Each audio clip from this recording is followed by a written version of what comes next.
अ very warm welcome everybody. इस बारी मैंने नई सीरीज शुरू की है अकाउंटेंसी क्लास 12th की। एक्चुअली अब तक हम बीएसटी के वीडियोस को कवर करते आ रहे थे। ये नई सीरीज़ है हमारी अकाउंटेंसी की, जिसमें हम अकाउंटेंसी के चैप्टर्स को कवर करेंगे, बट साथ ही साथ हमारी जो बीएसटी की वीडियोस है वो अपलोड होती रहेंगी। तो साइमल्टेनियसली हम बीएसटी भी पढ़ेंगे और अकाउंटेंसी की वीडियोस भी आपको अपलोड करी जाएंगी इसमें। तो आज मैंने इसमें एक चैप्टर लिया है, आपके क्लास 12th में अकाउंटेंसी में एक चैप्टर है जिसका नाम है नॉट फॉर प्रॉफिट ऑर्गेनाइजेशंस, जिसको आप शॉर्ट फॉर्म में बोलते हो एनपीओ। आज हम उसको कवर करेंगे। इस एनपीओ एक वीडियो में तो कवर नहीं हो पाएगा, पॉसिबल नहीं है, बट हाँ कोशिश करेंगे कि हम इसके थोड़े थोड़े वीडियोस अपलोड करके इसके बारे में हम पढ़ते रहें। ठीक है, चलिए सबसे पहले हम जानेंगे कि एनपीओ आखिर होता क्या है। ठीक है, एनपीओ ये क्या चीज़ है। ठीक है, देखिए एनपीओ जो है वो आपकी नॉट फॉर प्रॉफिट ऑर्गेनाइजेशन होती हैं। क्या होता है कि there are certain organisations which are form not to earn profits. कुछ ऐसी ऑर्गेनाइजेशंस होती हैं जो कि सिर्फ प्रॉफिट कमाने के लिए ही नहीं की जाती हैं, बट टू रेंडर सर्विसेज। अपनी सर्विसेज प्रोवाइड करने के लिए भी कुछ आपकी ऑर्गेनाइजेशंस होती हैं जो चलती हैं। ठीक है, आप कई ऐसी ऑर्गेनाइजेशंस देखेंगे जिसको हम कहते हैं बिजनेस ऑर्गेनाइजेशंस। तो ये ऑर्गेनाइजेशन जब चलती हैं तो ये चलती हैं आपकी आप कह सकते हो अर्न करने के लिए प्रॉफिट्स। बट ये जो ऑर्गेनाइजेशन होती है ये आपकी जो चलती है वो आपकी चलती है सिर्फ और सिर्फ सर्विसेज को देने के लिए, यानी अपनी सेवाओं को लोगों तक या अपने मेंबर्स तक, यानी कि इस ऑर्गेनाइजेशन के जो मेंबर्स होते हैं उन तक इन सेवाओं को पहुंचाने के लिए ये एनपी ऑर्गेनाइजेशंस होती हैं। ठीक है, ऐसी ऑर्गेनाइजेशंस में ज़्यादातर आपके क्या आते हैं, क्लब्स आते हैं, स्कूल्स आते हैं। ठीक है, आपके हॉस्पिटल्स भी आते हैं इसमें, जैसे क्लब्स हो गया, स्कूल्स हो गया, आपके हॉस्पिटल्स हो गए। ठीक है, ये सारी ऑर्गेनाइजेशंस में इंक्लूड करते हैं। और साथ ही साथ आपकी इसमें लाइब्रेरीज़ भी आ सकती हैं, आप लाइब्रेरीज़ इंक्लूड कर सकते हो, या कोई रिलीजियस इंस्टीट्यूशंस इंक्लूड कर सकते हो। ठीक है, रिलीजियस इंस्टीट्यूशंस इंक्लूड कर सकते हो। ये सारी चीज़ें आपकी आ सकती हैं यहाँ। साथ ही साथ आप चैरिटेबल इंस्टीट्यूशंस भी इंक्लूड कर सकते हो। ये सारी चीज़ें आपकी उन ऑर्गेनाइजेशंस में आती हैं जो चल तो रही हैं but not to earn profits but to render it services. मतलब प्रॉफिट्स कमाने के लिए नहीं चल रही हैं, बट अपनी सर्विसेज को प्रोवाइड कराने के लिए चल रही हैं। ये वो ऑर्गेनाइजेशंस होती हैं और यही एनपीओ में इंक्लूड भी की जाती हैं। ठीक है, इनका मेन एम होता है टू प्रोवाइड सर्विसेज।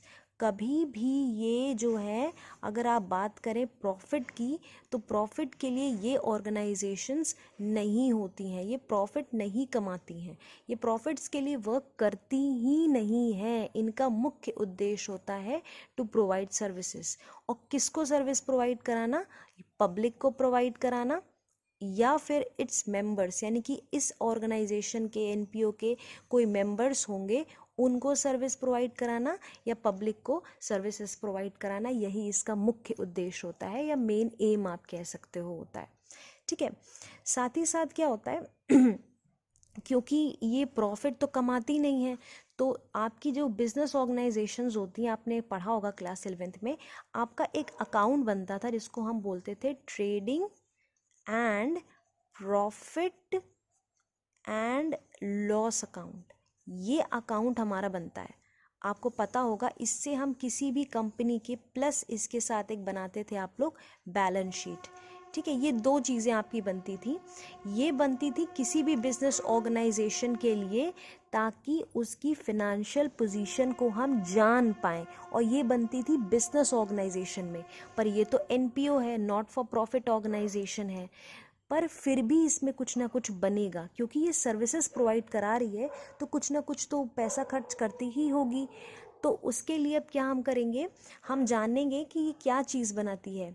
तो ये बनाती है इनकम एंड एक्सपेंडिचर अकाउंट। इसको हम कहेंगे इनकम एंड एक्सपेंडिचर अकाउंट। ये जो एनपीओ है ये बनाती है, ये इसको तवज्जो नहीं देती या इसको इम्पोर्टेंस नहीं देती, क्योंकि ये वाली जो चीज़ है, ये स्थिति, ये आपकी प्रॉफिट एंड लॉस जो कंपनीज गेन करती हैं, जैसे बिजनेस ऑर्गेनाइजेशंस होती हैं, वो ट्रेडिंग एंड पीएनएल अकाउंट को मेंटेन करती हैं। पर क्योंकि जो आपका एनपीओ है वो सिर्फ और सिर्फ चैरिटी पे वर्क करता है, डोनेशंस पे वर्क करता है, तो ये इनकम एंड एक्सपेंडिचर अकाउंट बनाता है। और हाँ, इसके साथ इसकी बैलेंस शीट भी हम इंक्लूड करते हैं। तो अगर हम बात करते हैं एनपीओ की, तो एनपीओ सिर्फ और सिर्फ आपका इनकम एंड एक्सपेंडिचर अकाउंट बनाता है और बैलेंस शीट बनाता है। अब बच्चों के दिमाग में आएगा कि भाई मैम, जब ये इनकम कहीं से इसको जनरेट नहीं हो रही, ये सर्विसेज अपनी सिर्फ दे रहा है, तो फिर ये इनकम एंड एक्सपेंडिचर अकाउंट क्यों बनाया जा रहा है? देखिए बेटा, क्या होता है, इनको अपने खुद की एक प्रॉपर लीगल रिक्वायरमेंट होती है और इनको ये जानना होता है कि क्या इनकी जो इनकम है इतनी है कि क्या ये इनकी इनकम इनके एक्सपेंसेस को कवर अप कर सके, इसलिए इनको ये मेंटेन करना ज़रूरी होता है। यानी कि ये इनकम एंड एक्सपेंडिचर अकाउंट को मेंटेन करना इनके लिए एक लीगल रिक्वायरमेंट है, इनको ये मेंटेन करना ही पड़ेगा। अगर मेंटेन नहीं करेंगे तो इनको ये पता ही नहीं चल पाएगा कि इनकी एनपीओ की कितनी अर्निंग है, जो कि आपकी एक्सपेंसेस यानी कि खर्चों से मैच हो भी रही है या नहीं हो रही है ना। इसीलिए इनके लिए मेंटेनेंस की ज़रूरत पड़ती है और ये मेंटेन करते हैं income and expenditure account including balance sheet of the company. ठीक है, तो बैलेंस शीट भी प्रिपेयर इसीलिए की जाती है ताकि इनका फिनेंशियल पोजीशन जान सके, और इनकम एंड एक्सपेंडिचर अकाउंट इसलिए मेंटेन ये करते हैं ताकि ये अपनी कंपनी की इनकम जान सकें, क्योंकि पैसे तो इंक्लूड कर नहीं सकते, तो ये इनको इंक्लूड करना पड़ता है। अभी दिमाग में ये आएगा आपके कि ये सारी चीज़ें जो हैं वो कैसे होती हैं। तो देखिए, होता ये है कि इनकी जो इनकम होती है, दिमाग में क्वेश्चन आएगा कि मैम इनकम तो ये अर्न नहीं कर सकते क्योंकि ये सर्विसेज प्रोवाइड करा रहे हैं, लोगों को सेवाएं दे रहे हैं, उनसे पैसा तो अर्न कर नहीं रहे, तो फिर ये एनपीओ चलती कैसे है? एनपीओ चल रही है, ये चलती कैसे है जब ये सर्विसेज दे रही है, लोगों की सेवाएं कर रही, तो पैसा आ कहाँ से रहा है? तो अब देखिए इनके पास पैसा कहाँ से आता है। ये मेन सोर्स ऑफ इनकम है किसी भी एनपीओ के लिए, इनकम आप कह सकते हो एनपीओ के लिए। इनके लिए डोनेशंस आती हैं, ठीक है, इनके लिए चैरिटीज़ होती है, आप कह सकते हो कि चैरिटीज़ के थ्रू भी इनको इनकम मिलती है।